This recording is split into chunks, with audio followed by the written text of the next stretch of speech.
Hello, and welcome back to the deep dive. It is so good to have you here with us. It is. We've been looking through just a stack of research on learning a new language, and there is one idea that keeps popping up, It does. It's something called the identity gap. the identity gap. It's that really frustrating place where your brain is complex, your thoughts are sophisticated, but Your mouth is stuck in kindergarten. exactly, you're trapped using survival language. So today's a little different. We're not just analyzing the news, we're analyzing you, Yep. your voice specifically. We want to move past survival mode. That's right. The mission for this deep dive is to bridge that gap. We want to stop you from sounding like a machine and, well, start sounding like a human. And to do that, we have to start with the single most common question in English. The one you hear every single day. How are you? Now, if I ask a typical learner that question, how are you? Hmm. I can predict the response. Oh, with 100% accuracy. It's tattooed on the brain. I am fine, thank you. Yeah. And you? Ugh. You know, it's funny. It sounds polite. It's grammatically correct, but it just feels so cold. It's robotic. It sounds like a textbook from, I don't know, 1990. It does. And here's the real problem with that answer. It's a conversational stop sign. It makes you invisible. Right. You are not a robot. You're a human being. Sometimes you are great. Sometimes you are terrible. And if you can't express that, you can't connect.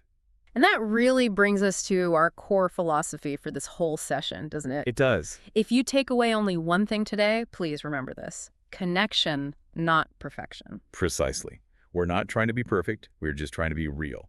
So let's get into the mechanics. The logic here is actually deceptively simple. Okay. The basic equation for sharing your feelings is I am plus an adjective. I am, plus the feeling word. It seems very simple, I know. But we need to make sure those words are in your toolbox. So we'll start with the 4 big ones from our source material. Okay, what are they? Happy, sad, angry, and tired. The primary colors of emotion. Exactly. Now we're going to do a repetition loop. This is not passive listening. You need to build the muscle memory. Right. Don't just think it. Actually say it out loud. Make some noise. Here's the first one. Simple, positive. I am happy.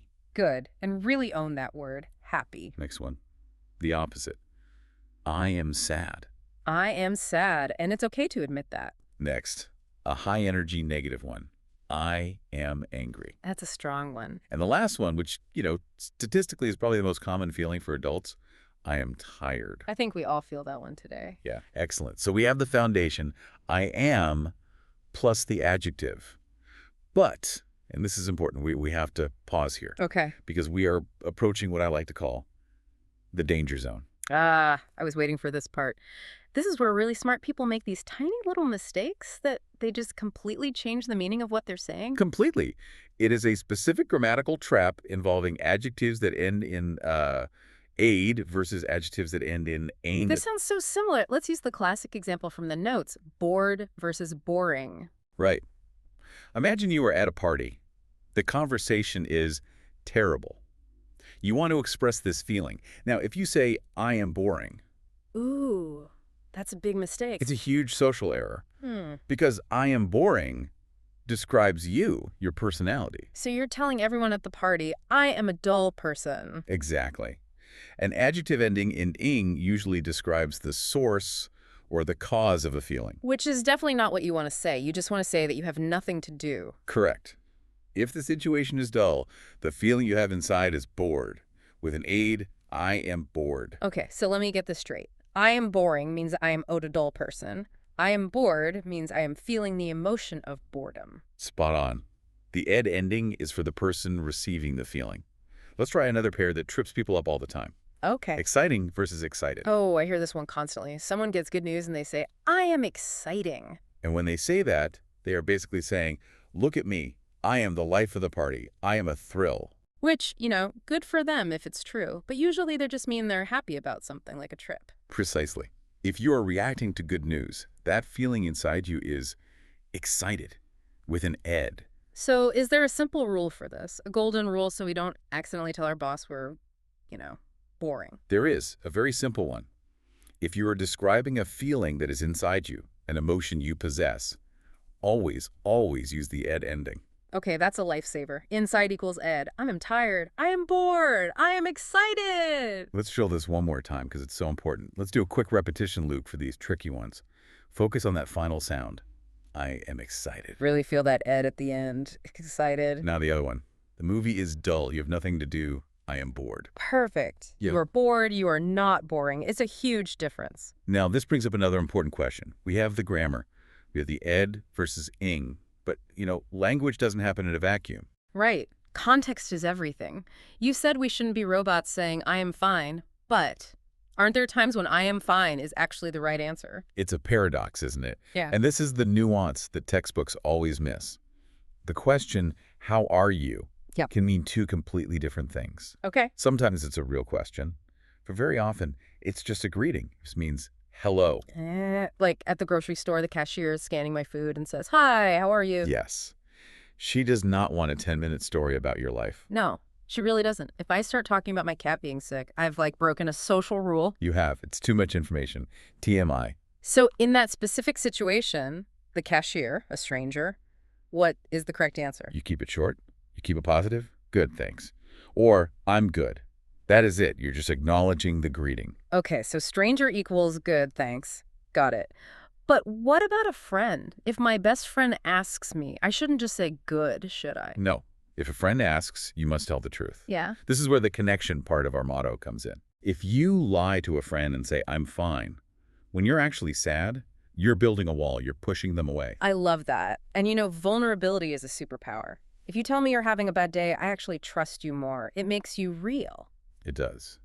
But to be real, sometimes the basic words happy, sad, they aren't quite enough. We need some more advanced vocabulary. Okay, let's upgrade. What if tired just isn't strong enough? I mean, I worked for 12 hours straight. Tired feels weak. In that case, you would use the word exhausted. Yeah. It's a heavy word. It means your battery is at 0.